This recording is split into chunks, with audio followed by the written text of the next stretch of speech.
adik-adik. Iya, kakak senang sekali di hari ini Kak Rosa boleh mengambil bagian untuk berbagi cerita. Ya, kakak berharap adik-adik sekalian selalu ada di dalam perlindungan Tuhan. Amin ya. Ya, semoga semua selalu ada sukacita. Ya, kenapa? Karena Tuhan yang memelihara kehidupan kita. Sekalipun adik-adik ada yang dalam kondisi sakit ataupun yang sudah sehat, tetap kita harus mengucap syukur kepada Tuhan dan bersukacitalah di dalam Tuhan. Karena Tuhan itu sangat baik bagi dalam kehidupan adik-adik dan juga dalam kehidupan kakak. Adik-adik sekalian, kakak akan berbagi satu cerita yang menarik. Tetapi sebelumnya, kakak Rosa mau mengajak adik-adik untuk kita berdoa dulu ya.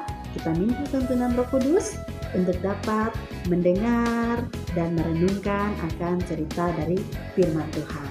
Mari lipat tangan semuanya dan tutup mata. Tuhan Yesus, sobat kami, terpuji namamu ya Tuhan. Terima kasih atas kasih pemeliharaan Tuhan di dalam kehidupan kami. Hari berganti hari, Tuhan telah jaga kehidupan kami. Terima kasih Tuhan. Di saat ini kami hendak mendengar cerita firman-Mu, kami hendak merenungkannya untuk menjadi kekuatan dalam kehidupan kami. Tuhan, mari berkati setiap anak-anak-Mu dimanapun mereka berada. Tuhan berikan mereka telinga untuk mendengar, hati untuk menerima akan firman-Mu, dan itu boleh berbuah dalam kehidupan mereka. Begitu juga hamba yang akan membawakan cerita, Tuhan pakai, berkati, sehingga apa yang hamba sampaikan itu boleh menjadi berkat baik bagi hamba dan juga bagi setiap anak-anak yang mendengarnya. Terima kasih Tuhan Yesus, inilah doa kami. Amin. Baik adik-adik yang diberkati Tuhan, pembacaan kita hari ini Kak Rosa mengajak adik-adik silakan pegang Alkitabnya. Silakan dipegang Alkitabnya. Buka Alkitabnya pada Perjanjian Baru, Injil Lukas pasalnya yang ke-13 ayat 18 hingga 21. Jika sudah mendapatkannya, silakan adik-adik ikuti dari rumah. Kak Rosa akan membacakan dari sini ya. Injil Lukas pasal 13 ayat 18 hingga ayat 21. Perumpamaan tentang biji sesawi dan ragi. Maka kata Yesus, seumpama apakah hal kerajaan Allah dan dengan apakah aku akan mengumpamakannya? Ia seumpama biji sesawi yang diambil dan ditaburkan orang di kebunnya. Biji itu tumbuh dan menjadi pohon dan burung-burung di udara bersarang pada cabang-cabangnya. Dan ia berkata lagi, dengan apakah aku akan mengumpamakan kerajaan Allah? Ia seumpama ragi yang diambil seorang perempuan dan diadukan ke dalam tepung terigu 3 sukat sampai khamir seluruhnya. Demikianlah firman Tuhan. Dikatakan bahwa berbahagialah setiap orang yang mau mendengar, mau merenungkan, dan mau menerapkannya di dalam kehidupannya hari lepas hari.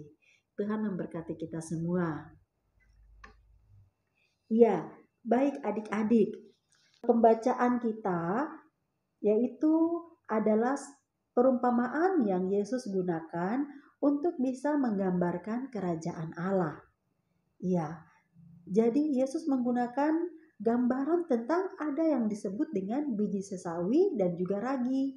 Kedua ini merupakan hal yang sederhana tetapi punya arti yang sangat mendalam dan sangat penting dalam kehidupan kita. Apa ya? Nah, jadi begini adik-adik.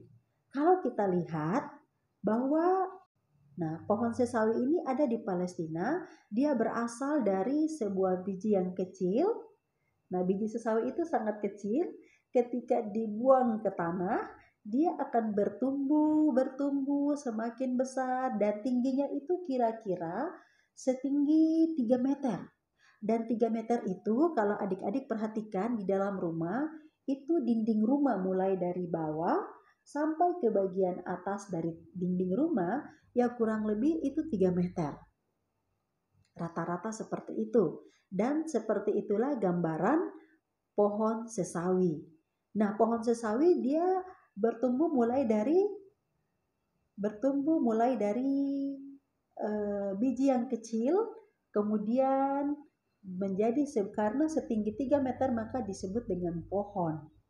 Nah, ketika dia bertumbuh hingga 3 meter tingginya, kemudian burung-burung datang dan hinggap di atas dahan-dahan dari pohon sesawi tersebut. Wah, luar biasa ya. Jadi ternyata biji sesawi yang kecil yang digambarkan itu bisa bertumbuh tinggi dan memiliki dahan-dahan yang kuat sehingga banyak burung datang mau membuat sarang dan tinggal di situ. Dan tidak hanya tinggal adik-adik, burung-burung senang memakan biji sesawi tersebut. Seperti itulah digambarkan bahwa kerajaan Allah itu seperti biji sesawi yang kecil, tidak terlihat, tetapi dapat bertumbuh dan bermanfaat.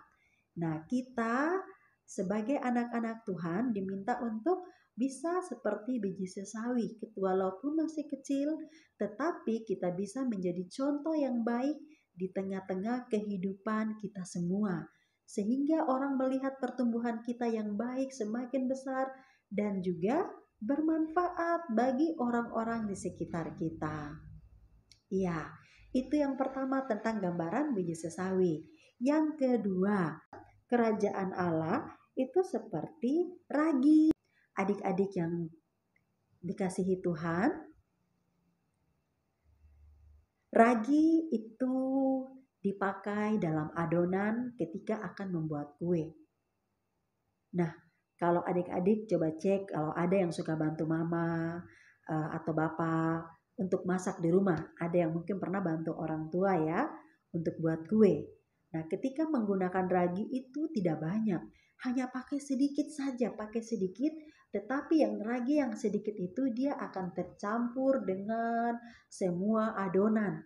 Kemudian adonan itu ditunggu sampai dia mengembang dan baru dapat dimasak atau dibakar di dalam oven. Nah, seperti itulah Tuhan Yesus menggambarkan perumpamaan kerajaan Allah seperti ragi, bahwa ragi ini hanya sedikit saja, artinya kecil saja, sedikit saja, tetapi punya pengaruh di dalam adonan tersebut dan tidak terlihat. Orang tidak tahu ini kenapa bisa enak begini ya. Salah satunya itu juga karena ada ragi yang dipakai. Seperti itulah kehidupan kita. Sekalipun kita cuma sedikit ataupun kecil yang ada, tetapi kita harus punya pengaruh yang baik di dalam tempat tinggal di mana saja adik-adik berada.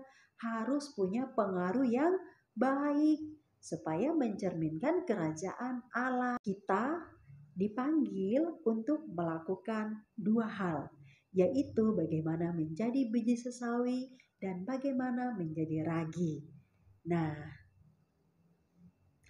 menjadi biji sesawi yaitu bertumbuh dengan baik hingga besar, kemudian bermanfaat untuk orang-orang di sekitar. Kemudian bagaimana kita melakukan, kita dipanggil untuk bisa menjadi seperti ragi, yaitu ketika di mana saja adik-adik berada, biarpun cuma satu orang di antara sekian orang, adik-adik harus bisa memberi pengaruh agar orang-orang dapat mengakui Yesus sebagai Tuhan dan Juru Selamat kita. Biarpun kecil, kita dapat bertumbuh dan memberi manfaat, juga memberi pengaruh yang baik dimanapun kita berada. Ketika ada tamu datang ke rumah, orang tua lagi duduk, anak-anak lain mungkin mereka lompat sana lompat sini, tetapi adik-adik bisa lewat dan bilang permisi. Itu contoh yang baik yang jarang sekali dilakukan saat ini. Jadilah contoh yang baik. Nah, kemudian kalau mama panggil, ada yang suka jawab itu, apa? Nah, itu contoh yang tidak baik. Tetapi ketika adik-adik bisa menjadi contoh yang baik, dia akan menjawab begini, ya mama, ya bapak, jadilah contoh yang baik. Nah, kemudian dia mengikuti pelajaran secara online.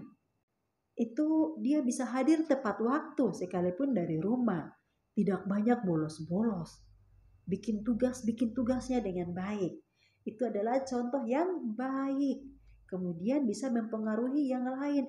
Kalian lihat contoh, ini contoh saja. Contoh misalnya tuh seperti mungkin Samuel. Nah, Samuel sama Daniel ya. Samuel sama kalian lihat itu, sama Daniel tuh anaknya rajin. Coba seperti mereka Kak, di rumah tuh bikin tugas dengan baik. Kemudian rajin juga untuk ikuti ibadah online. Nah, jadi bisa mempengaruhi yang lain, memberikan dampak yang baik. Nah, seperti itulah tugas kita. Biarpun masih kecil, bertumbuhlah yang baik dan juga bermanfaat dan bisa mempengaruhi orang-orang di sekitar agar menjadi baik.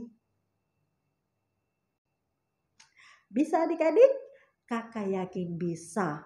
Kakak percaya sekalipun anak-anak PAR GKI Maranatha itu kecil-kecil tetapi mereka dapat bertumbuh dengan baik dengan pertolongan Tuhan sehingga besarnya bisa bermanfaat dan juga bisa berhasil dan juga bisa mempengaruhi orang-orang di sekitarnya mengakui Yesus sebagai Tuhan dan Juru Selamat. Demikian adik-adik cerita yang bisa Kak Rosa bagikan sekiranya menjadi kekuatan kita semua baik adik-adik dan juga kakak untuk dapat melakukannya di dalam kehidupan. Dan terutama saat ini tengah-tengah kondisi ada yang sakit. Nah, jangan tambah menakut-nakuti orang yang sakit, tapi kita kasih kuat mereka. Bawa dalam doa. Nah, adik-adik bisa berdoa, ajak papa dan mama berdoa, informasikan juga sama kakak. Kakak, ada teman yang sakit, kita doakan dia juga. Selain dia mendapat obat, ada perhatian dari orang tua, tetapi juga ada doa yang bisa menguatkan dan menyembuhkan. Karena ada kuasa Allah yang luar biasa bisa terjadi dalam kehidupan anak-anak yang percaya. Amin ya. Ya, baik adik-adik sekalian. Demikian cerita yang bisa Kakak Rosa bagikan. Tuhan memberkati kita semua. Kak Rosa mau mengajak kita untuk berdoa. Lipat tangannya, tutup mata. Kita satu dalam doa. Tuhan Yesus, kami berterima kasih atas waktu yang Tuhan beri dalam kehidupan kami. Sehingga di saat ini kami boleh mendengar cerita sekalipun tidak tatap muka, namun tidak mengurangi sukacita kami untuk terus mendengar firman kebenaran-Mu, merenungkannya dan menjadi kekuatan kami semua. Ya Tuhan, berkati anak-anak-Mu, anak-anak PAR GKI Maranatha dimanapun mereka berada. Kondisi yang sedang mereka alami, Tuhan mau jaga lindungi mereka, sertai mereka ketika mereka bermain, ketika mereka belajar, ketika mereka bertumbuh, Tuhan ada bersama-sama dengan mereka. Berkati saudara-saudara mereka, adik mereka, kakak mereka, keluarga mereka, Tuhan berkati. Papa dalam tempat kerja, mama yang sedang bekerja, Tuhan beri kuat, kesehatan, jaga lindungi. Begitupun seisi rumah mereka, Tuhan berkati. Terima kasih Tuhan bagi anak-anak yang mungkin dalam kondisi lemah karena sakit. Tuhan mengetahui kondisi mereka, keberadaan mereka. Kuatkan mereka Tuhan. Tuhan lawat mereka, berikan kesembuhan, mujizat-Mu terjadi di dalam kehidupan anak-anak yang sedang lemah.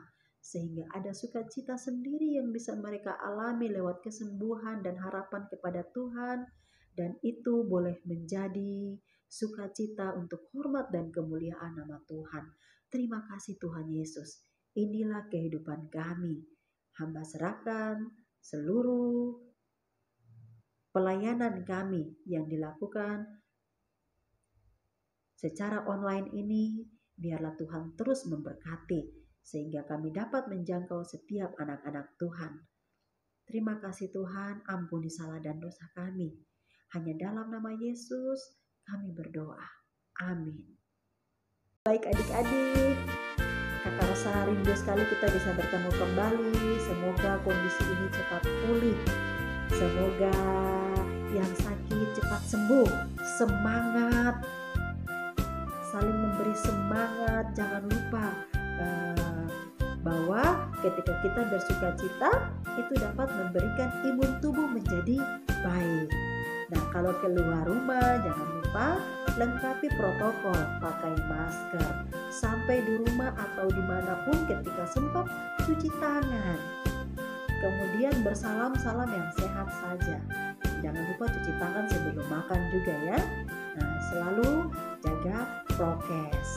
Iya, demikian. Salam buat semua dan shalom.